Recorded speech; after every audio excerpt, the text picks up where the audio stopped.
About eigenvalue estimates, value estimates for Schrödinger operators on metric trees.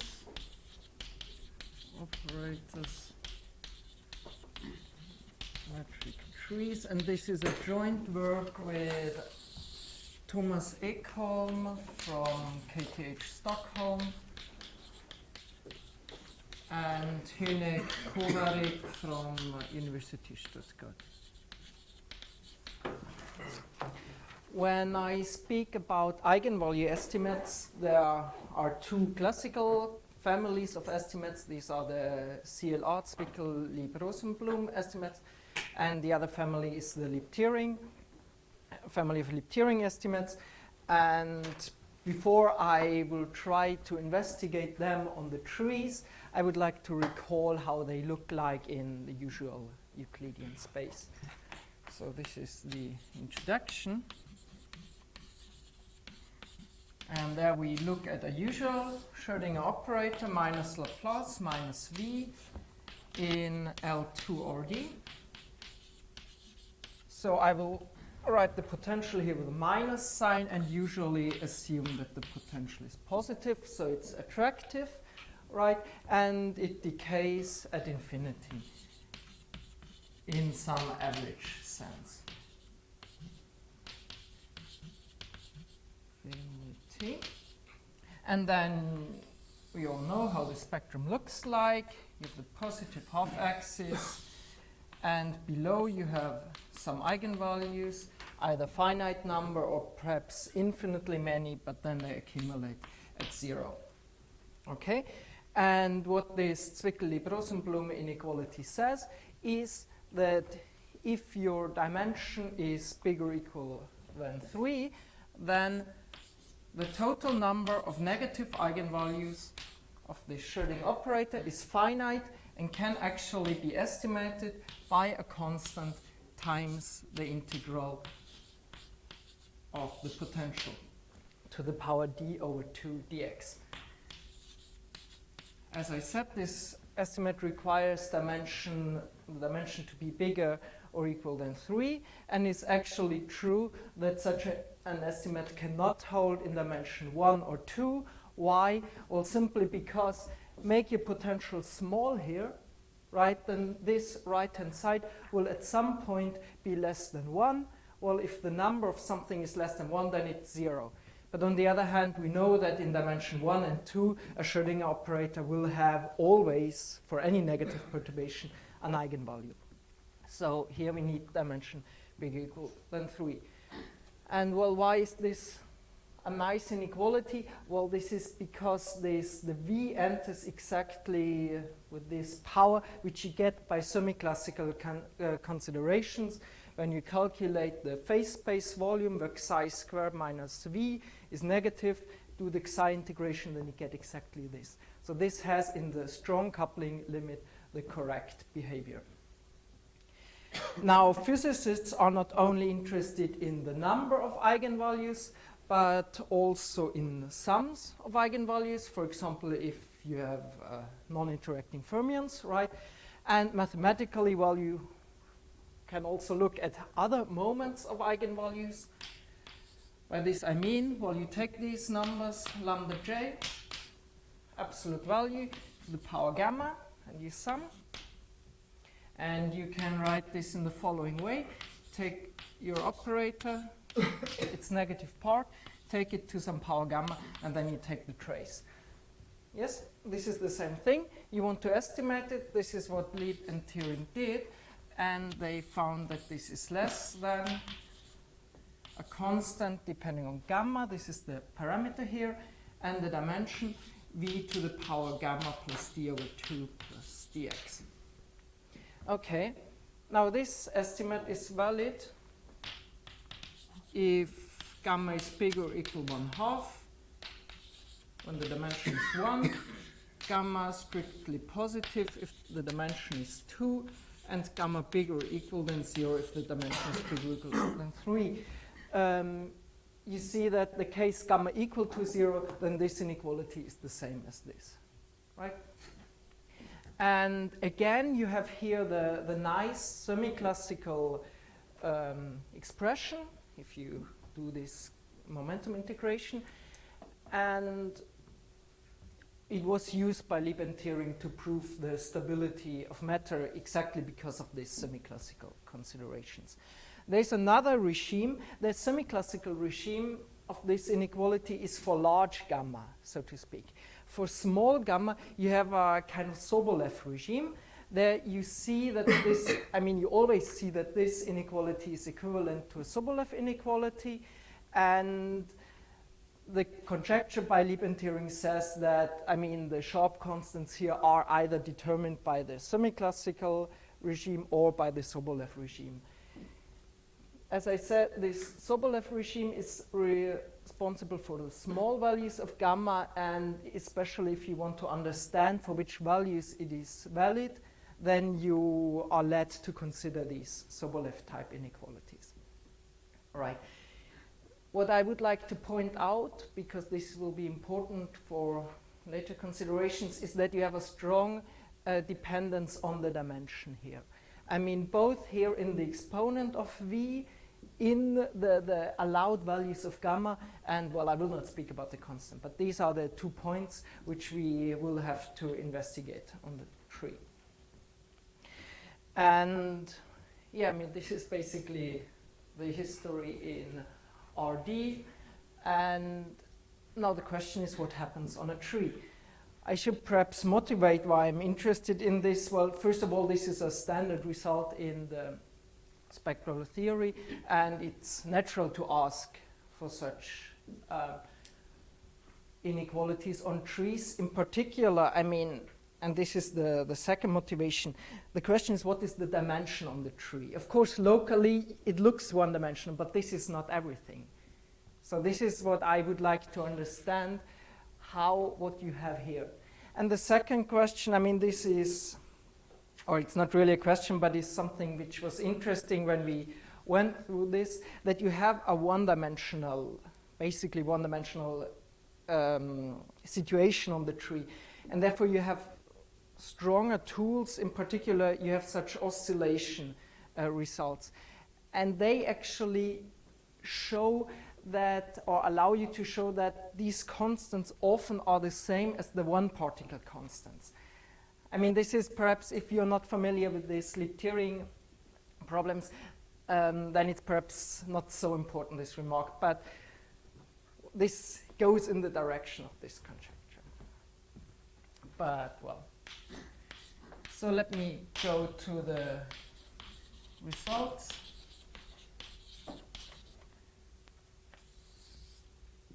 And at the beginning, I would like to look at an arbitrary rooted metric tree.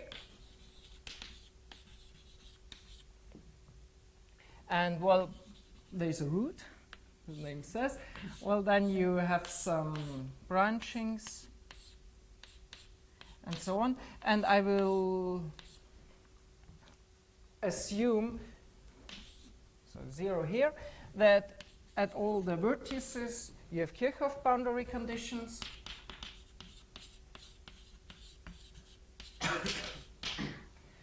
And at the root you have Neumann boundary conditions. Well, this is to make it a bit more difficult. The same results actually hold for Dirichlet, so you can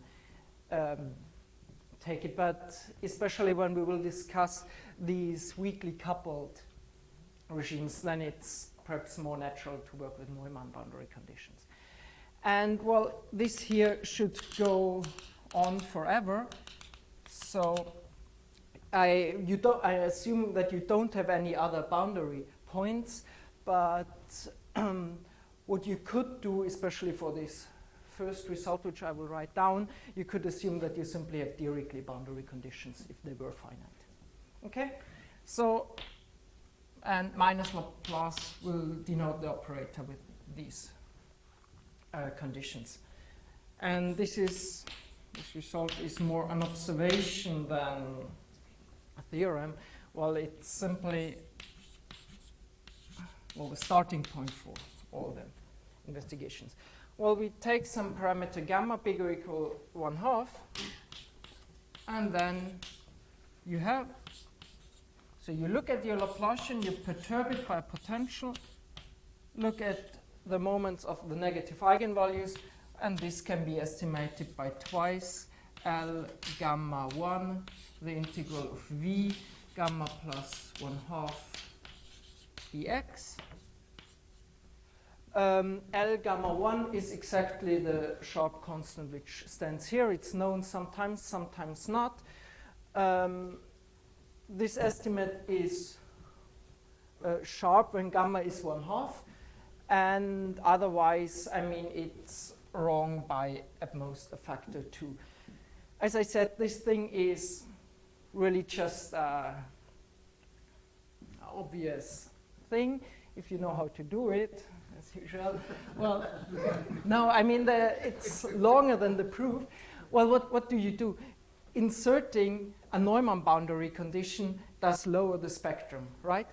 So instead of the continuity requirement here, we simply drop the continuity requirement here. We drop it here. We drop it here. Well, if there are two vertices, then we drop it twice. Now let's see what remains. Well, I should have dropped it here. What remains at the end is simply a family of lines where you have Neumann boundary conditions, and then you use this thing, which is valid for Neumann boundary conditions if you take the factor 2. And then the variational principle tells you that you have this inequality. Okay. So what about this inequality? The good thing is that this here is completely universal. You don't see anything of the tree. But on the other hand, as I said, this is sharp in the strong coupling limit.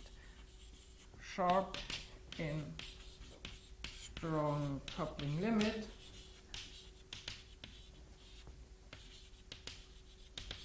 What do I mean by this? By this, I mean, if you look at your operator, you take,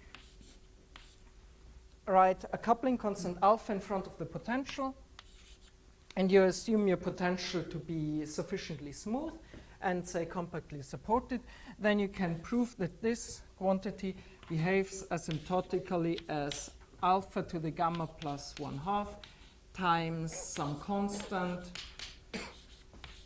times this integral of V as alpha goes to infinity.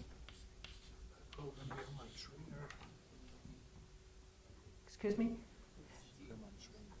What is? Okay, so this is a notation. This stands for classical. This is the usual notation for this quantity. It's just a universal constant, which is, I could look up.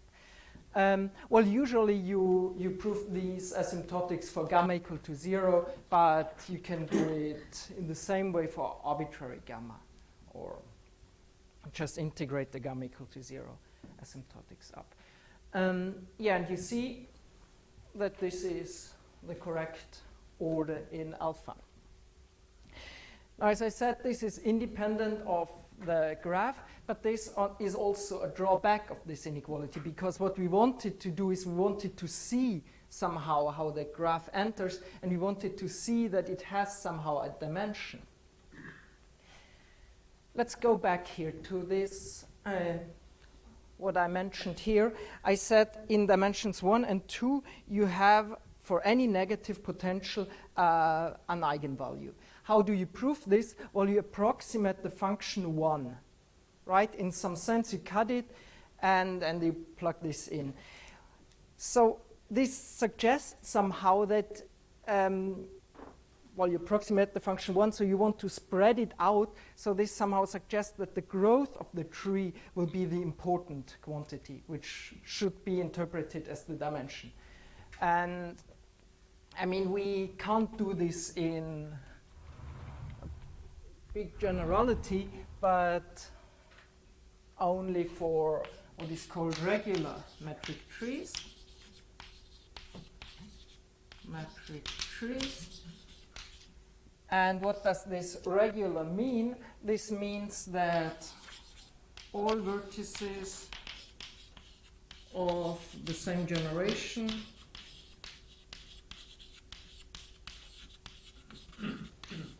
have equal branching number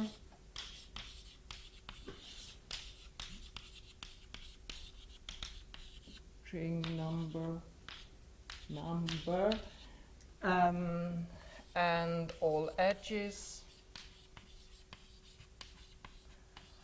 of the same generation have the same length.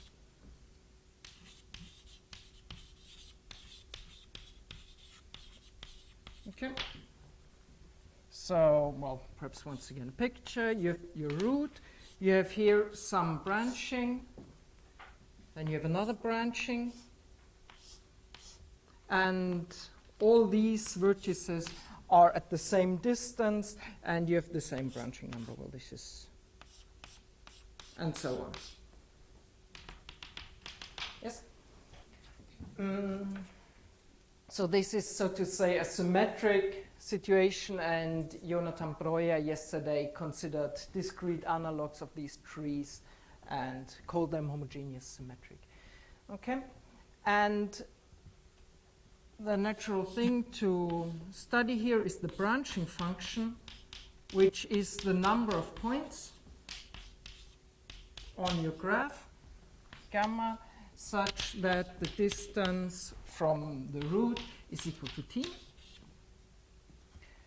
This function determines completely the graph, and what I am assuming, function, there exists a d, which can be 1 or any other number bigger than 1, such that this function behaves asymptotically as t to the d minus 1. So the lim inf of this quantity as t goes to infinity is positive, and the lim sup of this quantity is finite.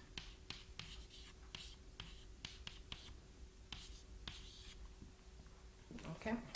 And if you think of this as the surface, or the volume of the surface of a ball of radius t, then it explains that this number d can be interpreted as the global dimension of this tree. Okay, and now what can we prove? Theorem 2, and here's the following.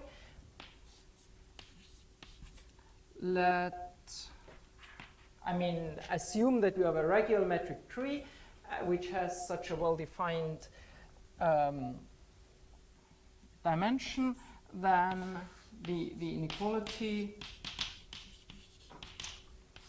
trace minus Laplace minus v minus gamma less or equal some constant z to the gamma d integral v of x,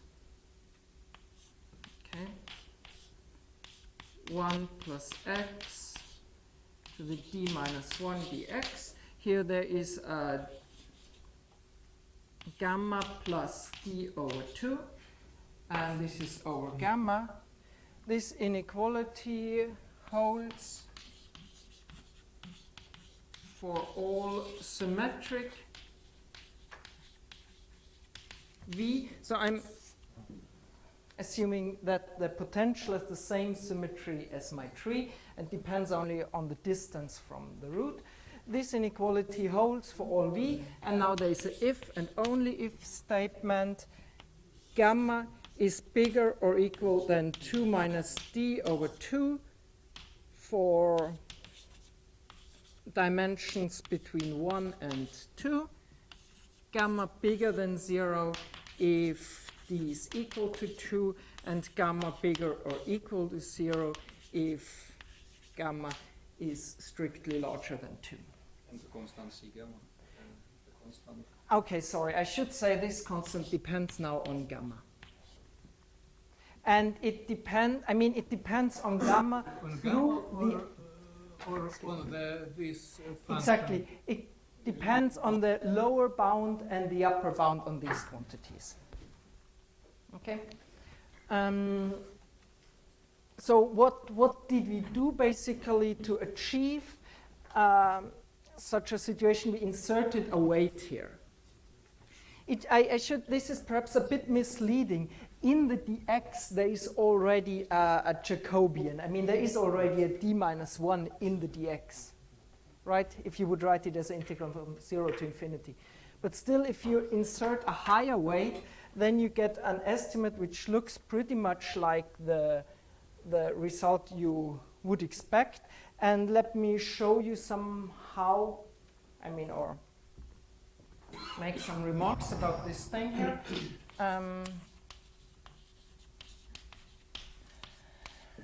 If the dimension is less than 2, then this inequality, the nice point here is that you really can work now with fractional dimension, right? So you can interpolate and you see where the transitions happen. If you're here, then this inequality says, if I denote, by lambda alpha, the eigenvalue of this operator with a coupling constant alpha in front. You have a lower bound constant times alpha to the 2 over 2 minus d. And this bound is sharp with respect to the order of alpha. So you actually can show that if the dimension is less or equal to, then you will have a negative eigenvalue for any coupling constant, and this eigenvalue will have exactly this behavior. So we recover the correct weak coupling asymptotics here. And with an estimate. And the other thing which I would like to point out here is actually we can prove a more general result here by inserting other weights here. This is only an example. Let me write down in the case d bigger than 2. As you see, if d is bigger than 2, then we have a Zwickeli-Rosenblum inequality on the number of eigenvalues. And actually, let me write down more general inequalities. So again, let's look at the number of eigenvalues. This can be estimated by some, no, it's correct. Well, excuse me, I should not write a d here. It's basically in the gamma. So now there is a constant c tilde depending on alpha, on a, such that you have v to the power 1 plus a over 2, 1 plus x to the power a dx. This inequality is valid for any a bigger or equal than 1. So what I wrote over there was the special case when a was d minus 1. And what is remarkable about this inequality? Well, you know, what is the correct assumption or order sharp assumption on the potential to have finitely many eigenvalues? This is a 1 over x squared decay, right? So we know that if v of x less or equal constant divided by 1 plus x to the power rho, and the rho is bigger than 2, then we have finitely many eigenvalues. The same proof that works in d-dimensional space works on the graph too. So in the usual case, you plug it in there, and then the d over 2, this is exactly the correct, the borderline behavior. It coincides with the Zwickeli-Rosenblum. But this is not the case on the graph. There you have, so to speak, a gap between the while type order when you would take v to the power 1/2. So you would need a decay here like 2d in order to make this finite. Remember, you have here a d minus 1 inside. But for this inequality, now let's check it. So you have rho times 1 plus a over 2 minus a minus d plus 1. This is what stands in the denominator. This has to be bigger than 1. So this says that this expression here is finite if rho is bigger than 1.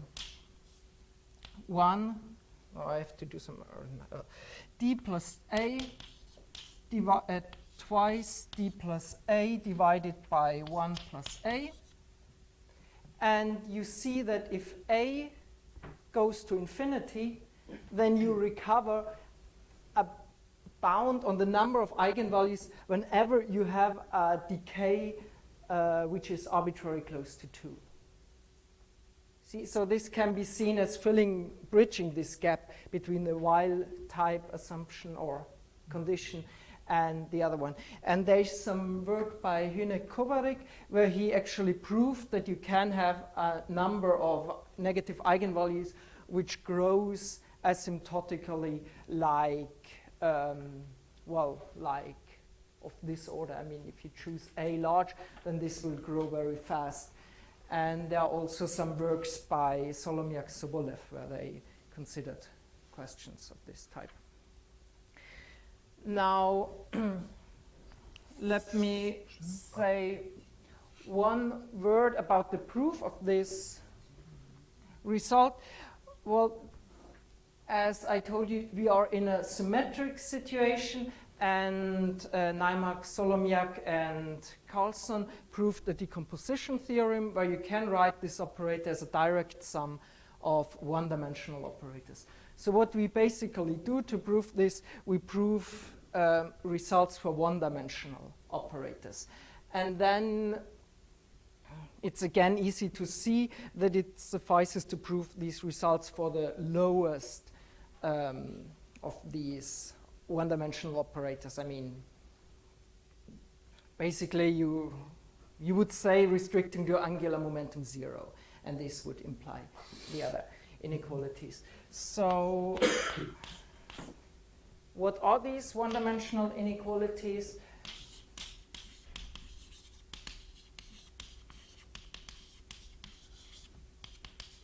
Inequalities, and they are not, I mean, I don't think they were previously known, and we do it somehow like this.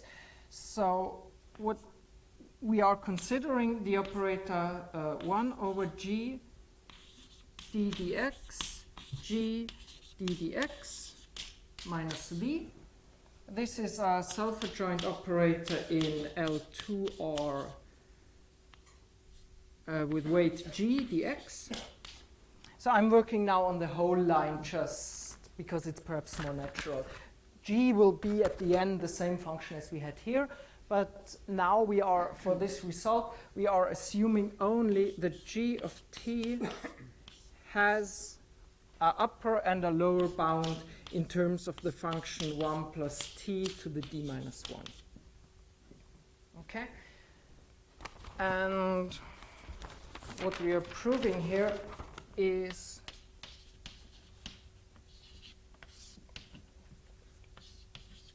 we fix parameters gamma bigger equal than 0, a bigger equal than 0, and then the inequality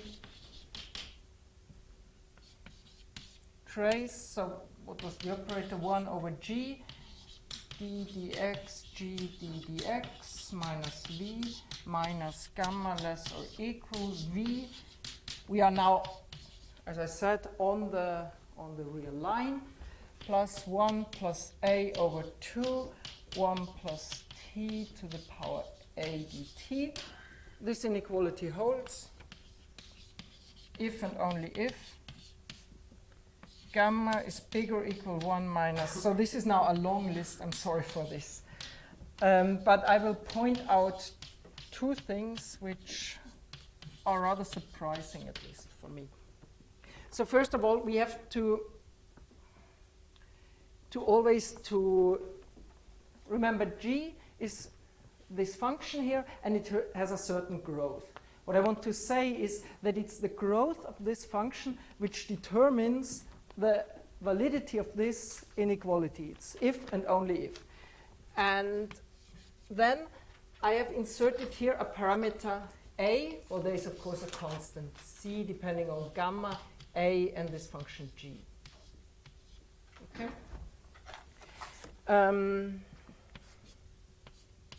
Plus A times 2 minus D over 2 if A is bigger than D minus 1, gamma bigger than 1 minus A over 2. Sorry, if A is less than 1, A is bigger than 1. This is the D equal to 2 case.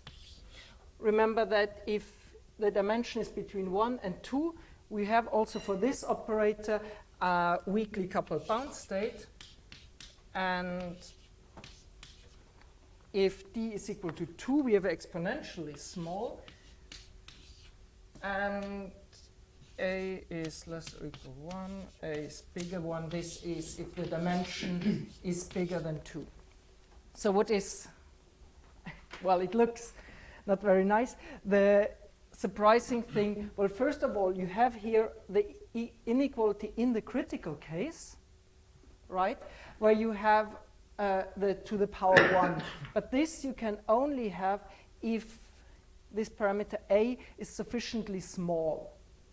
So you basically, what you do is in the usual Liptarian case, this is perhaps the last point I want to make, in the usual Liptarian case, when you have the gamma equal 1/2 inequality, you have two critical lines there. The one critical line is that the exponent is equal to 1, and the other critical line is the behavior of the speed of the weakly coupled bound states. And these 2 points go together. Here they don't. And this is reflected here that once it is valid in the critical case, and in the other case here it is not valid. This was rather surprising for us. So perhaps I should stop at this point. Questions?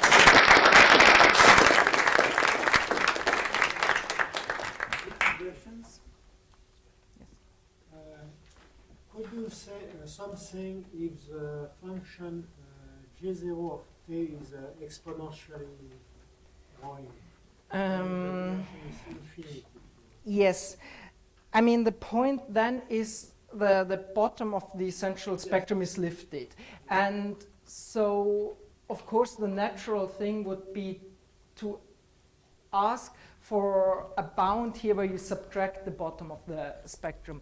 And I know that on hyperbolic space, such inequalities are valid. This was proven by Levy and Solomiak. I think it might work, and yes, I mean, I know this problem, and I think it should be doable. Yeah. In some of the work of people who work on rough Riemannian manifolds, Yes.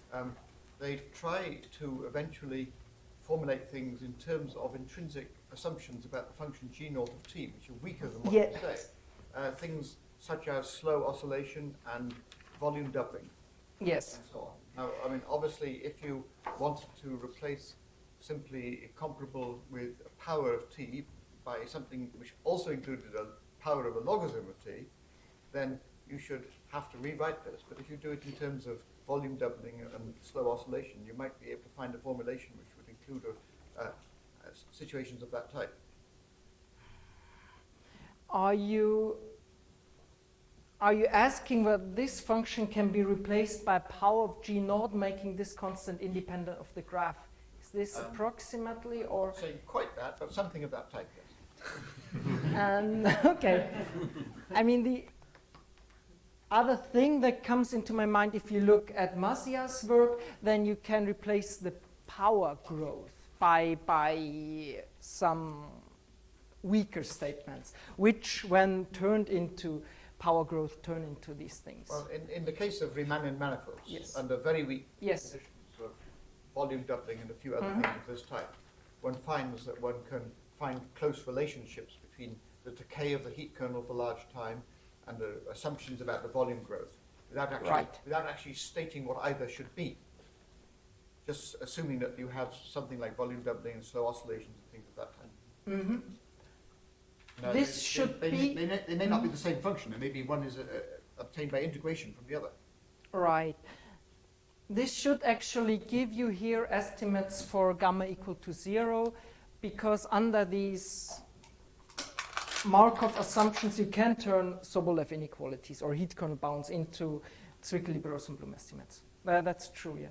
We should perhaps look more in this direction. More questions? You said the situation where you have lots of bound states, can you say something where they are localized? Are they localized downstairs there, or? I think the asymptotics are the same for any point in the spectrum. I mean, they are spread out quite uniform. And it's really also in space, they sit everywhere where the potential is. More questions? Yes. Just a small remark. On Tuesday morning, there was a talk by Professor Breuer from Jerusalem. Actually, he introduced the dimension of the graph, comparing. It's exactly the same thing. And my question is, the dimension as it is defined by the Breuer, does it contribute to the asymptotics of eigenvalue exactly the same way as in multidimensional case, or differently? I would say differently. I mean, if you have a compactly supported, then the asymptotics looks exactly one-dimensional. It looks, I mean, because, I mean, the eigenfunctions sit really everywhere. And where they sit, they see this one-dimensional piece. But there are, if you have slow decaying potentials, then there are examples where you can have a much faster grow, and there the dimension comes in, or that, yeah. Thank you. Okay. Thank you. I have some advertisement. You probably know that our community survived few